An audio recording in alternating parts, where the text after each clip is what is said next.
The scent of freshly baked cookies wafts through the air as I adjust the perfectly staged throw pillows on the couch. It's the little touches that make all the difference in this business. I step back to admire my handiwork, the open house ready to welcome potential buyers. As I turn to check on the refreshments, I freeze.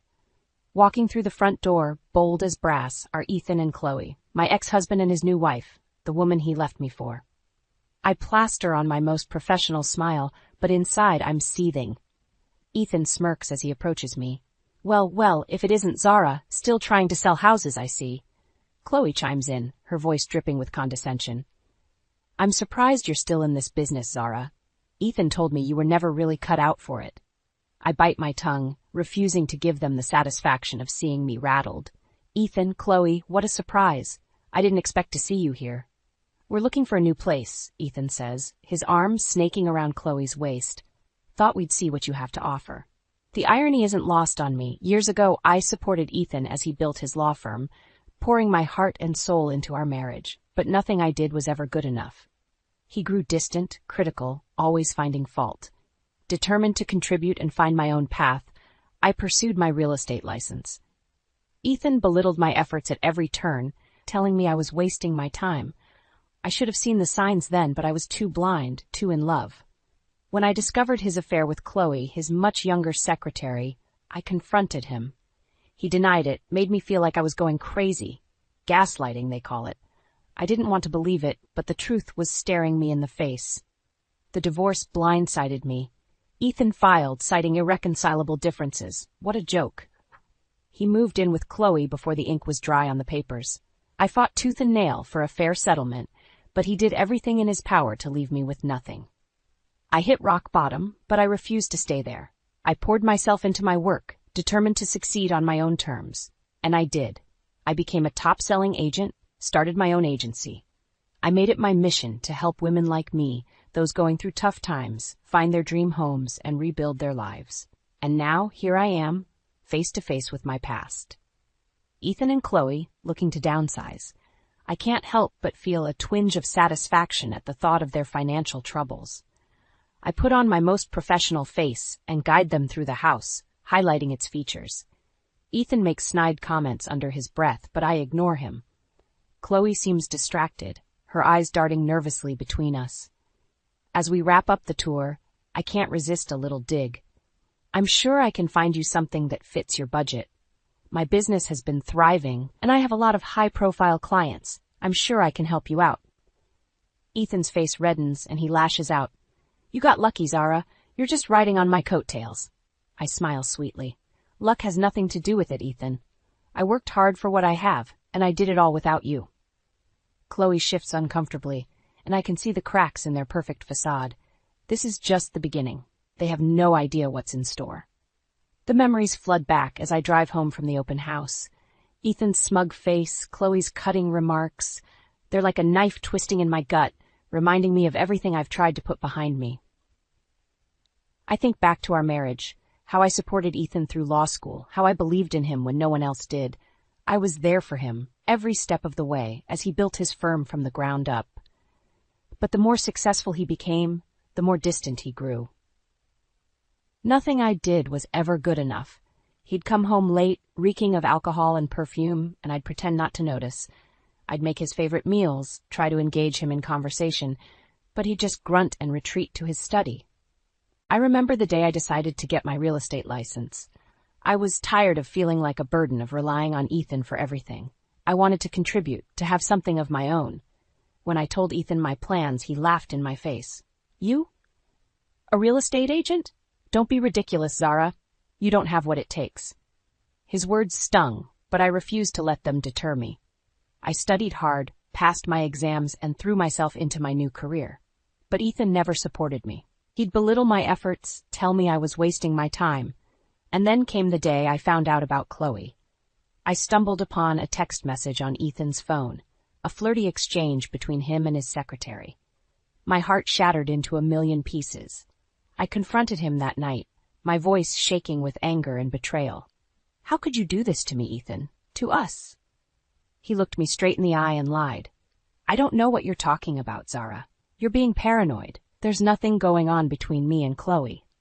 I wanted to believe him, desperately wanted it to be true. But deep down, I knew. The late nights at the office, the secret phone calls, the way he looked at her when he thought I wasn't watching. I hired a private investigator, and the truth came out. Photos of Ethan and Chloe, caught in the act. I confronted him again, this time with proof, but he just shrugged and said, "I guess you weren't enough for me, Zara. I need someone who understands me, who supports my dreams." The divorce was a nightmare. Ethan fought me every step of the way, trying to leave me with nothing. He even had the audacity to claim that I was the one who had been unfaithful. In the end, I walked away with a fair settlement, but I was broken. I had given Ethan the best years of my life, and he had thrown it all away like it meant nothing. I hit rock bottom, but I refused to stay there. I poured myself into my work, determined to prove Ethan wrong. I would show him that I had what it took, that I could succeed without him. And I did. I became a top-selling agent, started my own agency. I made it my mission to help other women like me, those who had been knocked down but refused to stay there. But seeing Ethan and Chloe today, it all comes rushing back. The pain, the betrayal, the anger. I want to scream, to lash out, to make them feel even a fraction of the hurt they caused me. But I won't. I'm better than that. I'm stronger than that. I've built a life for myself, a life that Ethan can never take away from me. As I pull into my driveway, I take a deep breath and let it out slowly. I won't let them get to me. I won't let them win. I'm Zara, and I'm a survivor. And I'll be damned if I let Ethan and Chloe bring me down again. The divorce papers arrive on a Tuesday. I'm sitting at my desk going over some listings when the receptionist buzzes me. "Zara, there's a courier here for you. He says it's urgent." I sign for the envelope, my hands shaking as I tear it open. The words jump out at me. Petition for divorce. Ethan's name, bold and accusing, next to the checked box for irreconcilable differences. I feel like I've been punched in the gut. I knew things were bad, but I never thought he'd go this far. I never thought he'd just give up on us. I try to call him, but he's not answering. I leave message after message, my voice growing more and more desperate. "Ethan, please, can we just talk about this? Can we try to work it out?" But he's gone. I drive by our house, only to find his car missing and a moving van parked out front. The neighbors give me pitying looks as I sit there, engine idling, tears streaming down my face. I find out later that he moved in with Chloe that same day.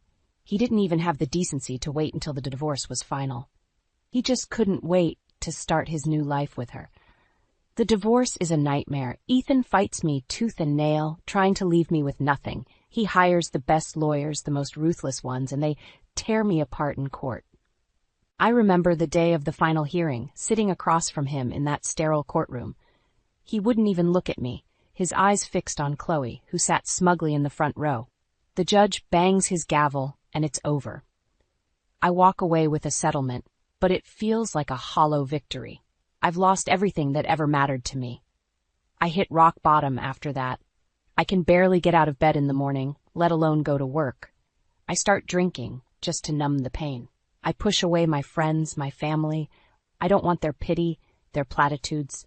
But then, one day I wake up and realize I can't go on like this. I can't let Ethan win. I can't let him destroy me. I pour myself into my work, determined to succeed. I take on every listing, every client. I work harder than I ever have before, fueled by a fire in my belly that won't be quenched, and slowly, painfully, I start to rebuild my life. I find a new apartment, a cozy little place that's all mine. I make new friends, people who don't know my past, who don't look at me with sympathy in their eyes. I focus on my clients, on helping them find their dream homes. I specialize in working with women going through divorces, women who are starting over just like me. I become their champion, their rock. And as the months turn into years, I start to heal. The pain never goes away, not completely, but it becomes bearable. I learn to live with it, to use it as fuel for my ambition. I become a top-selling agent, start my own agency. I surround myself with people who lift me up, who believe in me. I find a new sense of purpose, a new reason to wake up in the morning. But I never forget what Ethan did to me. I never forget the way he tossed me aside like I was nothing. And I vow that one day I'll make him pay. One day I'll show him exactly what he lost when he chose Chloe over me. One day I'll have my revenge. But for now I focus on my work, on my clients, on building the life I deserve. I am Zara, and I will not be broken. Years pass, and I throw myself into my work with a vengeance. I take on every listing, every challenge. I work longer hours than anyone else, determined to prove myself. And it pays off. My sales numbers skyrocket, and I become the top-selling agent in my office. My clients rave about me, recommending me to their friends and family. I specialize in working with women going through tough times, women who are starting over. I become their confidant, their guide. I help them find not just houses, but homes, places where they can heal and rebuild. One of my clients, a single mother named Sarah, hugs me tightly at her closing. I couldn't have done this without you, Zara, she says, tears in her eyes. You gave me the strength to start over, to believe in myself again. Her words stay with me, fueling my determination. I know what it's like to feel lost, to feel like you've hit rock bottom. But I also know that it's possible to climb out, to build a new life from the ashes of the old. I start my own agency, surrounding myself with a team of driven, compassionate women. We become known as the go-to agency for women in transition, for those who need a little extra support and understanding. My business thrives, and I become a well-respected figure in the community. I'm invited to speak at conferences, to share my story and my expertise. I even start a mentorship program for young women interested in real estate. But through it all, I never forget about Ethan. I never forget the way he betrayed me, the way he left me broken and alone. I keep tabs on him, on his law firm. I hear rumors of unethical practices, of clients who feel cheated and misused. I bide my time, waiting for the right moment to strike. I know that revenge is a dish best served cold, and I'm willing to wait as long as it takes. And then one day, opportunity knocks. I'm hosting an open house for a high-end property, a stunning mansion with sweeping views of the city. I'm in the middle of showcasing the gourmet kitchen when I hear a familiar voice behind me. Zara, I thought that was you. I turn around and there they are, Ethan and Chloe, looking older and more haggard than I remember. Ethan's hair is graying at the temples, and Chloe's face is pinched and sour. Ethan, Chloe, what a surprise. I keep my voice cool, my smile polite. I didn't expect to see you here. We're looking for a new place, Chloe says, her eyes darting around the room. Something a little more affordable. I raise an eyebrow. Oh, having some financial trouble, are we? Ethan scowls, his face reddening. That's none of your business, Zara. We're just exploring our options. I smile, a slow, predatory grin. Of course. Well, as you can see, business is booming for me. I've got high-profile clients from all over the city, and my agency is thriving. I'm sure I could find you something suitable. Chloe looks uncomfortable, but Ethan just glares at me. We don't need your help, Zara. We're doing just fine on our own. I shrug, turning back to the kitchen. Suit yourself, but if you change your mind, you know where to find me. As they walk away, I can't help but feel a thrill of satisfaction. Ethan may have broken me once, but I've rebuilt myself, stronger and better than ever. And now, seeing him struggling, seeing the cracks in his perfect facade, I know that my time for revenge is coming. I may have lost the battle all those years ago, but I'm determined to win the war. And I'll do it on my own terms, with my head held high and my dignity intact. Ethan and Chloe may have destroyed my past, but they have no power over my future. I am Zara, and I am unstoppable. A few days after the open house, I'm sitting in my office when my assistant buzzes me. Zara, there's a Chloe here to see you. She says it's urgent. I feel a flicker of surprise, but I keep my voice steady. Send her in. Chloe walks in, looking nervous and tired. She fidgets with her purse, avoiding my gaze. Zara, I need your help. I lean back in my chair, studying her. Oh, and why would I help you, Chloe? You and Ethan made it pretty clear you wanted nothing to do with me. She takes a deep breath, finally meeting my eyes. Ethan and we're having some financial difficulties. His law firm is struggling, and we're barely making ends meet. We need to sell our house, but we don't know where to start. I can't help but feel a twinge of satisfaction at her words. Ethan, the high-powered lawyer, reduced to begging for my help. Oh, how the mighty have fallen. But I keep my face neutral, my voice professional. I see. And you think I'm the right person to help you? Chloe nods, her eyes pleading. You're the best in the business, Zara. Everyone knows that. And And I know we haven't always seen eye to eye, but I'm hoping we can put that behind us, for the sake of our shared history. I want to laugh in her face, to tell her exactly where she can stick her shared history. But I hold my tongue, sensing an opportunity. Very well, I say, standing up and smoothing my skirt. I'll take a look at your property and see what I can do. But I make no promises. Chloe nods eagerly, relief flooding her face. Thank you, Zara. You have no idea how much this means to us. Oh, but I think I do, Chloe. I think I know exactly how much it means to you, and I plan to use that to my full advantage. Over the next few weeks, I work with Ethan and Chloe to get their house ready for sale. I bring in my team of stagers and photographers, transforming the outdated property into a sleek, modern showpiece. But even as I work, I can't help but notice the tension between them. Ethan is short-tempered and irritable, snapping at Chloe over the smallest things. And Chloe seems withdrawn and unhappy, her eyes dull and lifeless. One day, as we're going over some paperwork, Chloe pulls me aside. Zara, can I talk to you for a minute in private?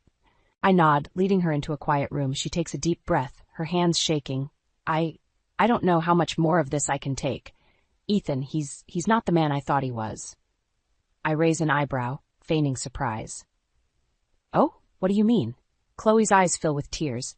He's controlling, manipulative. He's been emotionally abusive for years, but I never wanted to admit it. I thought I could change him, but I was wrong.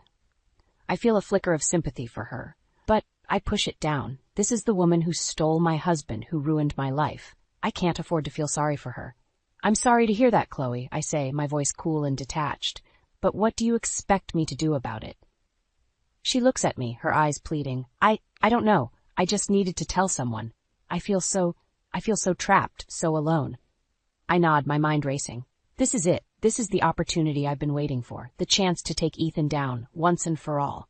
I understand, I say, placing a hand on her shoulder. And I want to help you, Chloe, but you have to be willing to help yourself first. You have to be ready to leave him, to start over. She nods, her face crumpling. I know I do, but I'm scared, Zara. I'm so scared. I squeeze her shoulder, my voice firm and reassuring. I know you are, but you're not alone, Chloe. I'm here for you, and together we'll make sure Ethan gets exactly what he deserves.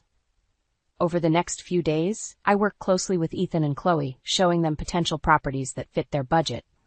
I'm professional and courteous, but I can't help but notice the growing tension between them. Ethan is short-tempered and impatient, dismissing every house I show them with a sneer. Is this the best you can do, Zara? I thought you were supposed to be the top agent in town. I bite back a retort, keeping my smile firmly in place. I assure you, Ethan, I'm showing you the best properties available in your price range. But if you have something specific in mind, I'm happy to keep looking. Chloe, on the other hand, seems withdrawn and distracted. She barely speaks during our showings, her eyes fixed on the ground. I catch her looking at Ethan with a mixture of fear and resentment, and I know that our conversation from the other day is still weighing heavily on her mind. As we're driving back from yet another unsuccessful showing, Chloe suddenly speaks up from the back seat. Zara, can we talk? Privately? I glance at Ethan, who's scowling out the window. Of course, Chloe. Why don't we grab a coffee? I drop Ethan off at their hotel, promising to meet him later to go over some paperwork. Then I drive Chloe to a quiet cafe, ordering us both a latte. She takes a deep breath, her hands wrapped tightly around her mug. I've been thinking a lot about what you said the other day, Zara, about leaving Ethan, starting over. I nod, keeping my face neutral. And what have you decided? Chloe's eyes fill with tears.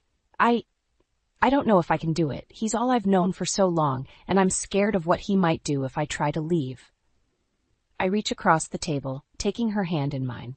Chloe, I know it's scary, but you deserve so much better than this. You deserve to be with someone who treats you with love and respect, not someone who tears you down and controls you.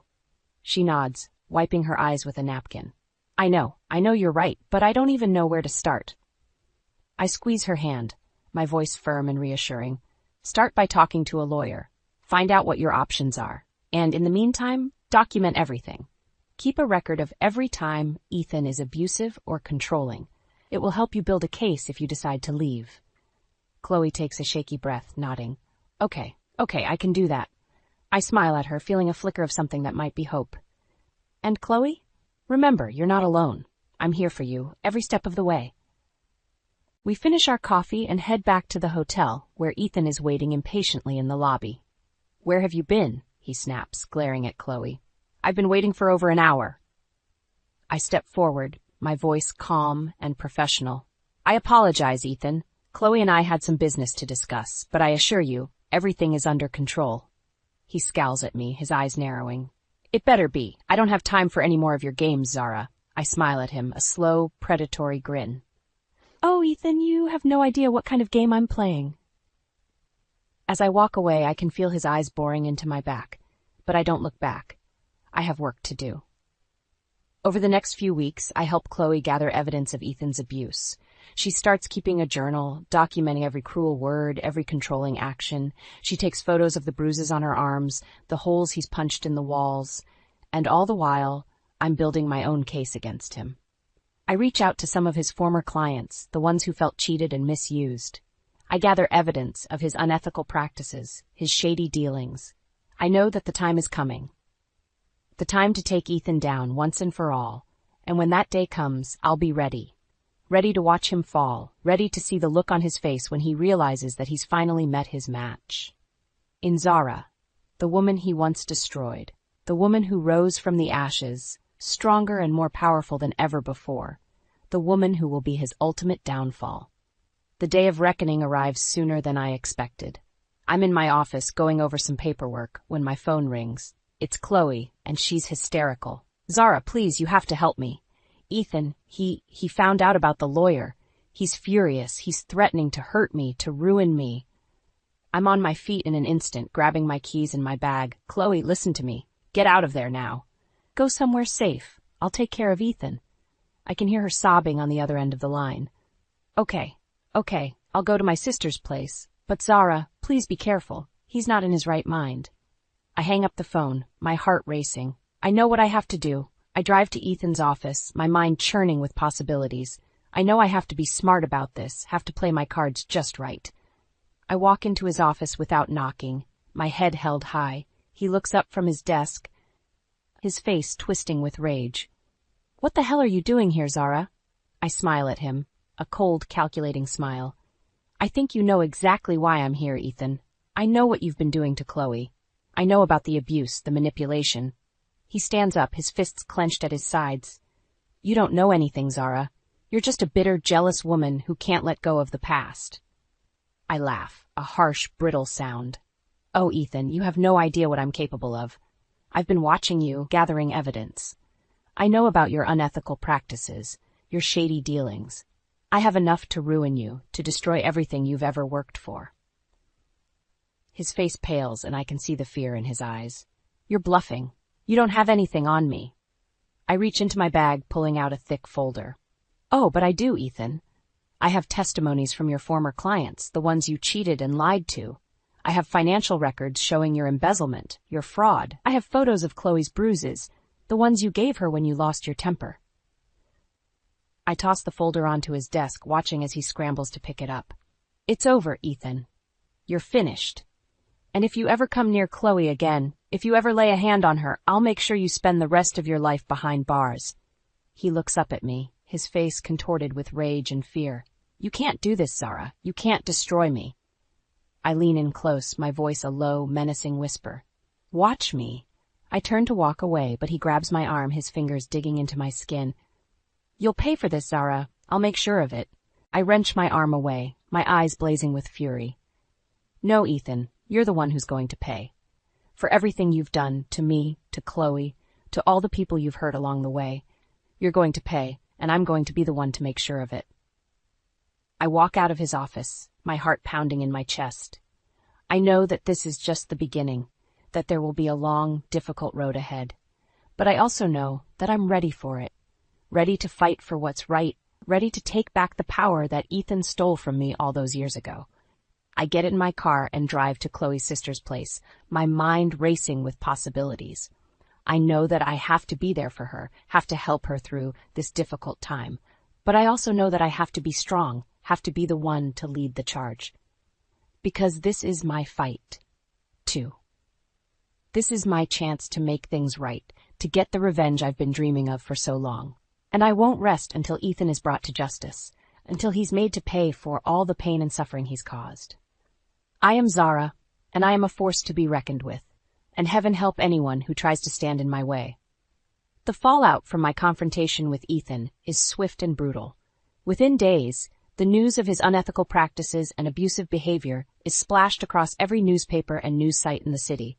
His law firm crumbles, clients fleeing in droves. His partners distance themselves, desperate to save their own reputations.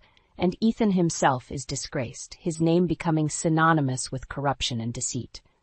I watch it all unfold with a grim sense of satisfaction, knowing that I played a part in his downfall. But I also know that my work is far from over. Chloe files for divorce, and I help her find a new place to live, a small but cozy apartment in a quiet neighborhood. She's scared and overwhelmed, but I remind her that she's not alone, that she has people who care about her and want to help. We spend long hours talking, sharing our stories and our pain. I tell her about my own divorce, about how Ethan nearly destroyed me, but how I found the strength to rebuild my life. And she tells me about the years of abuse and manipulation, the constant fear and self-doubt. Together, we start to heal, to find a new sense of purpose and hope. Chloe enrolls in therapy, starts taking classes to finish her degree, and I throw myself into my work, determined to make a difference in the lives of other women who have been through similar struggles. Months pass, and life starts to settle into a new normal. Ethan is a distant memory, a cautionary tale of what happens when power and ego go unchecked. But then one day, I receive a phone call that changes everything.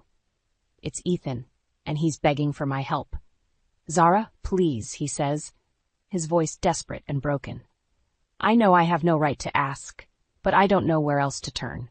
I'm losing everything, my career, my reputation, my freedom. I need your help. For a moment, I'm tempted to hang up, to leave him to suffer the consequences of his actions.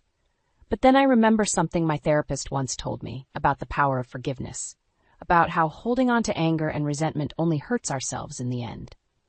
So I take a deep breath, and I make a decision that surprises even me. Okay, Ethan, I'll help you, but not for you, for me, because I need to let go of the past, to move on with my life. We meet at a coffee shop, and I listen as he pours out his heart, telling me about his regrets, his fears, his desperate desire to make things right. And as I listen, I feel something shift inside me, a sense of closure and release. I offer him some advice, some resources for getting help and making amends, and then I stand up to leave, feeling lighter than I have in years. "Thank you, Zara," he says, his eyes filled with tears. "I know I don't deserve your kindness, but I'm grateful for it nonetheless." I nod, a small smile playing at the corners of my mouth. Take care of yourself, Ethan. And remember, it's never too late to start over. As I walk out of the coffee shop, I feel a sense of peace wash over me. I know that I'll never forget the pain and trauma of my past, but I also know that I've found a way to move forward, to build a new life based on strength, resilience, and hope. I think back to the woman I was all those years ago, the one who was broken and lost, who thought she'd never find her way out of the darkness. And I feel a surge of pride and gratitude for how far I've come, for the person I've become. I am Zara, a survivor, a fighter, a woman who has been through hell and back and come out stronger on the other side. And I know that no matter what challenges life throws my way, I have the courage and the determination to face them head on, to keep moving forward, one step at a time. As I pulled up to the curb and parked the car, a familiar sense of dread crept up my spine.